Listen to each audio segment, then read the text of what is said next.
A Quebec judge has authorized 2 class action lawsuits over moderation of COVID-19 posts on Facebook and YouTube during the pandemic. Many say that moderation violated Quebecers' freedom of expression. During the pandemic, many people found their posts deleted because social media platforms argued they contained misinformation about vaccines and other COVID-related topics. With more on this, let's go to the lawyer representing the plaintiffs in both of these cases. William Desrochers is on the line. William, welcome to the show. Thank you. Thank you for having me. So listen, I did a quick introduction here, but maybe you could expand a little bit further here. What is at the core of these lawsuits? Well, the core of these lawsuits is the policies of these platforms. So we're talking about YouTube and Facebook.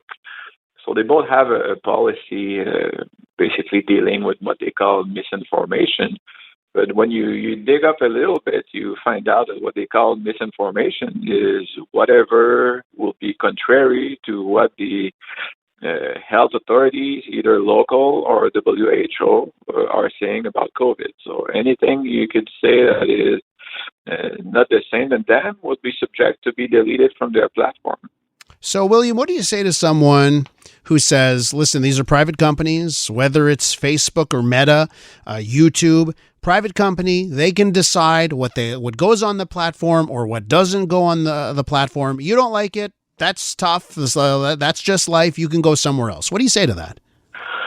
Well, in Quebec, we have the Quebec Charter, and they are subject to respect the freedom of expression of all Quebecers. So the Canadian Charter is not the same. So Canadian Charter will apply only to the government. In their case, they do have to comply with that. So that will be the first thing. Second is that, let's say that it's different that if you would be a citizen and you will, claiming a right to write a letter at a newspaper, well, then you don't have such a right. When it comes to social media, you have a contract with them. So the contractual relationship, it allows you to publish on the platform and to view content as well. So within that contract, if the platform tells you, well, what you can say and cannot say, well, it can become problematic. And it will be different that, again, let's say that a platform say, well, on our platform, we don't want any news on the platform, or we don't want any videos. Well, that would be something else. But when it comes to the content of a message that's allowed, when it comes to that, well, it has to be reasonable. They cannot just suppress free speech. So I guess that leads us to the moderation decisions that were made, right? And it does come down to what is the line on moderation.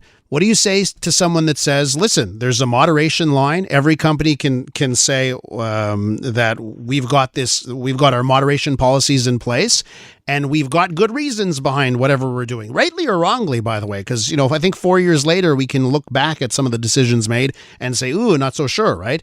But what do you say to someone who said, hey, best information at the time, we had moderation policies, that's what we went with, and we were just trying to do what was right at the time?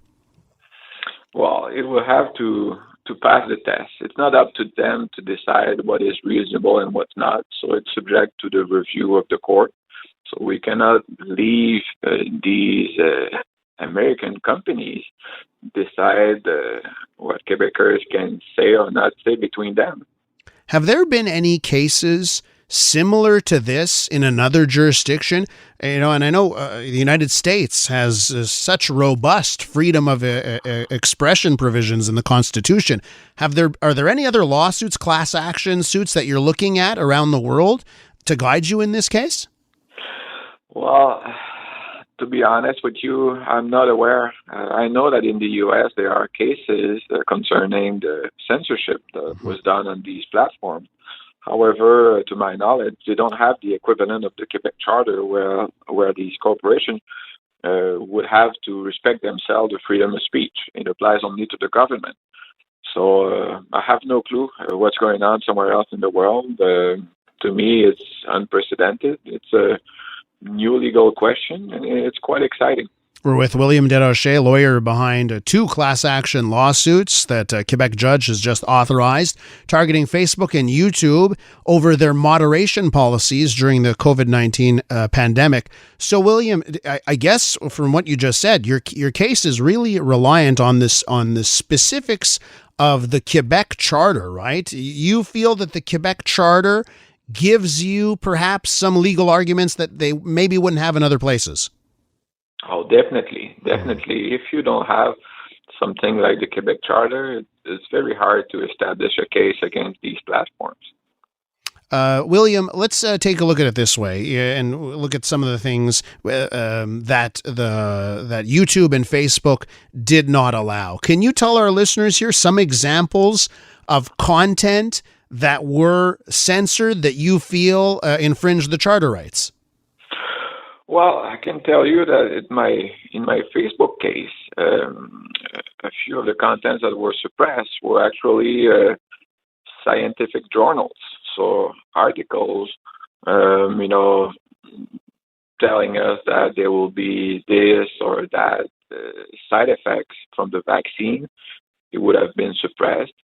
The same person also published his own analysis of Quebec data about COVID and vaccine status. It was deleted. In my YouTube case, the content was mostly opinions. So the lady Eloise was making videos, and I think it was pretty well done. And she was citing other scientists or other people around the world and expressing her opinions about what was going on during the pandemic, and it was deleted. So I don't know. To me, I can say that I could live with some content that would probably be subject to be suppressed. I don't think that anything should be allowed, but the way they drew the line there, I think to me it was unreasonable. But we'll see. We'll leave it to the court. William, what do you say to someone that says that, okay, these content decisions, moderation decisions that were made, if let's talk about vaccine stuff, and maybe you have stuff from a scientific journal or an opinion there that goes against the grain and talks about the risks of vaccine, and the line from the companies is greater good at the time. It was better for society to have content or to not allow that content because you didn't want to get people to not take a vaccine that would have been beneficial overall. What do you say to that they were making these decisions looking at a bigger picture of overall effect on society? Well, it will be an interesting question. I think for me right now, we don't have the full picture. The investigation has not been done. These platforms have not had the chance to defend themselves. The authorization of the class action, it's only to demonstrate that we have an arguable case. That's what it was. And you take the facts or action as true. And we demonstrated that we had an arguable case. But for sure, yeah, there was a crisis that cannot be denied. And I think it's unprecedented. It's hard to foresee, what the court is going to decide in those matters. But one thing is sure is that freedom of speech is very important. The pandemic was, the topic that everybody was talking about back then. And when it comes to that, and you decide that, and again, it's citizens between them, that they cannot exchange online, where being online, it's the only place you could go back then, it is problematic. William, I think at least the debate should be done. And William, we'll be looking at the debate. I think it will be a fascinating episode in the courts for sure. William, I got to thank you for your time. I appreciate it.